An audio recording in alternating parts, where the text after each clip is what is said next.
Okay, hey, I'm back.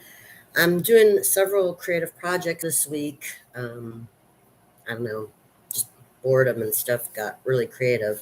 And so I'm trying to kind of get this character commentary done on the Game of Thrones households and I did make some notes for this video because I'm going to be talking about the Bolton household and the Greyjoy household. And so I did actually look up some notes to help me because I was sort of having some blurry memories and I needed some reminders. And if I'm rushing through these character commentaries of the households, I'm sorry. It's just that there are a lot of characters that I wanted to talk about, and I thought I could do it by household, but there were way too many households. So I'm just trying to kind of rush through the households now so I can get to the other characters that I want to talk about too. Okay, but for this video, the focus is on the household of Bolton and the household of Greyjoy. We'll start with the Bolton household. Whew, let me take a deep breath because this one is kind of right up there in badness with the Baratheons. If you watch my other video about the Baratheons, you saw that I said, like, they're pretty bad. And the Boltons are equally bad. Um, I mean, it's like you have you have you have some characters that you're just like, oh wow, I just really love that character because they're so nice. And then you have like the dark side, and it's like you sort of see yourself like doing those things in a way, but then in a way you're just like, oh God, I hope I never have to do that because that's just awful. That's kind of how I felt looking at the Bolton household. Their symbol is kind of weird, and eventually it's an upside down flayed man in red and on like sort of a white X. It's a really weird symbol, and I guess it's because they believe in filleting people or something like that, which from the notes I read, I guess Ned Stark outlawed that at a certain point, which pissed them off. But and their phrase is "Our blades are sharp." So I guess they really like cutting stuff, people too. I mean, it makes sense in a way in a world that's dominated, with sword fighting. I mean, it kind of makes sense, but um, I guess at some point, uh, Ned outlawed that manner of doing things, their style of doing things, and it pissed off that household. So this is a you get to know the Boltons through two main characters. Um, Roose, the father leader of that household, and his illegitimate bastard son Ramses. Um, those are the two that we get to know the Bolton household through, and they're both equally bad. They are bad. Yep, I guess from the notes, I was trying to figure out why they're so bad. From the notes, they had to bend their knee to the Starks, so they were defeated by the Starks in that region of the world, and also they were from the time period where their household was established. It was a lot of savagery going on, like a lot of really bad stuff going on. So they sort of like were the product of that savagery and that bad stuff going on. Um, and I think they had a lot of issues with the Starks because they had to bend the knee to the Starks, and also because the Starks sort of reign on that area um, made it difficult for them to be what they had become. So just I mean I'm just being devil's advocate here. I told you I can relate to all the characters in the show, and I'm trying to explain why bad is bad. So anyway, Roose and Ramses are holding this Bolton household together, and Ramses. I forgot to mention one Stark, and I feel really bad because when I was mentioning the children of the Starks, oh my God, I feel so bad. I forgot to mention one, Rickon. He was not in the show very much, and that's why he just like went out of my brain. But I think he was the very, very youngest son. And they just didn't really show much about him except for the fact that Ramses got a hold of him. And this is this is so weird. Ramses had two prisoners of war, Rickon and he had Theon. And then he got a third one, Sansa. Oh gosh, this is yeah. I mean, in the Bolton household, we get to see prisoners of war. Rickon, Theon, and Sansa were all like prisoners of war at the Bolton household. Um, yeah, it's rough. I mean, it's rough. How it all happened was Theon and the Ironborn are sort of like betraying each other in different ways, and Theon ends up a prisoner of war there, and then the Boltons are sort of trying to team up with the Lannisters and the Freys, and that's how this whole Red Wedding thing goes down, and that's how Ramses gets legitimization instead of being called a bastard, because actually Tommen legits Ramsey for helping them do the Red Wedding thing. There's a lot of political moves going on, and you see all the backstabbing stuff with this alliance and that alliance, and the chess pieces on the board. Really, you see that a lot in the Bolton household. Whew.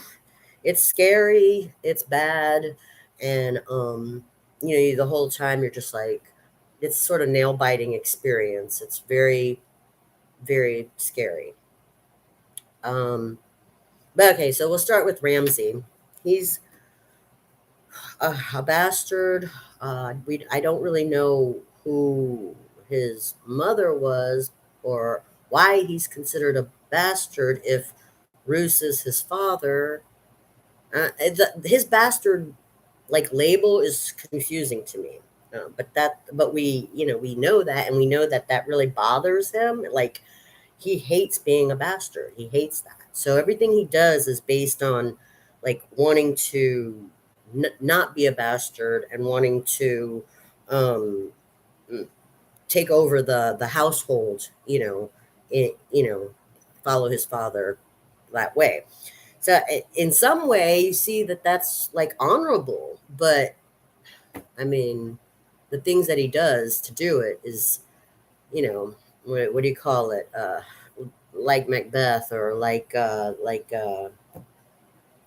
don't know, Machiavellian. So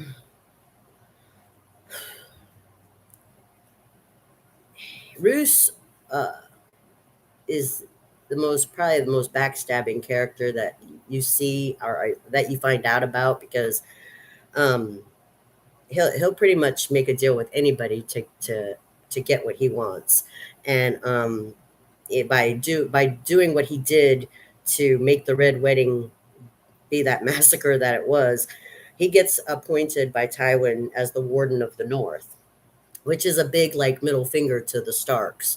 Um, and then also, I think a big middle finger to the Starks was Ramsay getting to marry Sansa, which she's yeah, she's his wife, but it's just a horror story for her. She was brought to Ramsay in sort of this messed up negotiation that Baelish made, and we're all like, oh my god, we don't know if Baelish did that to, because when Sansa had to escape from the Lannisters, she was delivered to Ramsay by Baelish, and it's just like, oh, it's like frying pan syndrome. Like, she went from one frying pan to another frying pan. She just went from one bad situation to another bad situation. And but when you're going, how could Baelish be so cruel?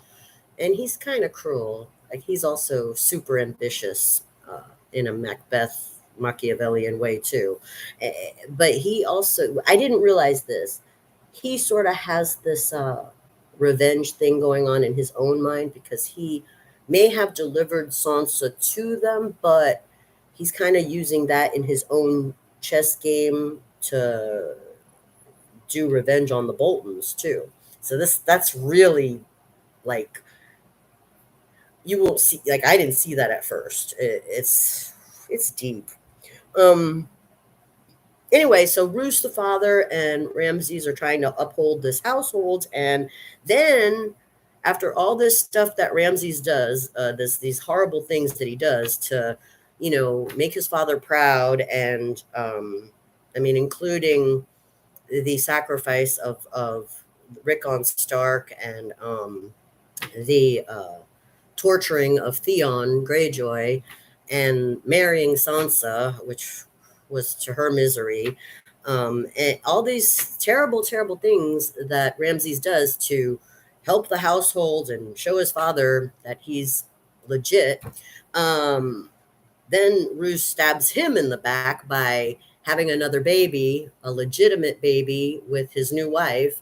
And Ramses is really pissed off because everything he did was for nothing, because now this new kid is going to get the spot that Ramses wanted. And so basically, Ramses just kind of goes on a major revenge thing and kills. I think he kills the father, the baby, and the mother. It's so messed up. I know. I'm sorry. This is nervous laughter because it's just so horrible. It's so horrible, but you just see all this backstabbing, like terrible, horrible things going on. It's just really awful. Okay, so that's what we know about those characters and uh, that household. I do like one thing that Sansa said during the Battle of the Bastards, where Rickon got sacrificed, got killed. Um, she says to Jon Snow in the Battle of the Bastards, she says, you can't think like, I don't know what the exact quote was, but she was trying to tell Jon, like, he doesn't think like we think he's gonna think, something like that. And that was a really accurate character description of Ramsay, because he doesn't think like other people at all. His whole household is very different from the normal kind of thinking. They think very different. So that's pretty much all I know about the Bolton household and characters. Oh, and a final note that I did read, I guess because they all ended up, well, Ramses, Bruce, and the kid and the wife, they all died. So I think that household is gone. It's like extinct, unless there was a girlfriend that Ramses had, unless she got knocked up, excuse me, pregnant. If she was pregnant, then there would still be maybe a bastard of the Bolton house left, but besides that, it's extinct because the only one characters that we got to know, they were all wiped out. Okay, moving on to the Greyjoy household. I really like this household, and maybe people won't agree with me, but this is one of my favorites. I like this household, and we get to know this household with four characters: um, Theon, Yara, Euron, and Balon. Now, the least likable are Theon and Balon. Balon is the father and the head of that household. Yara is the daughter who he's priming up to take over.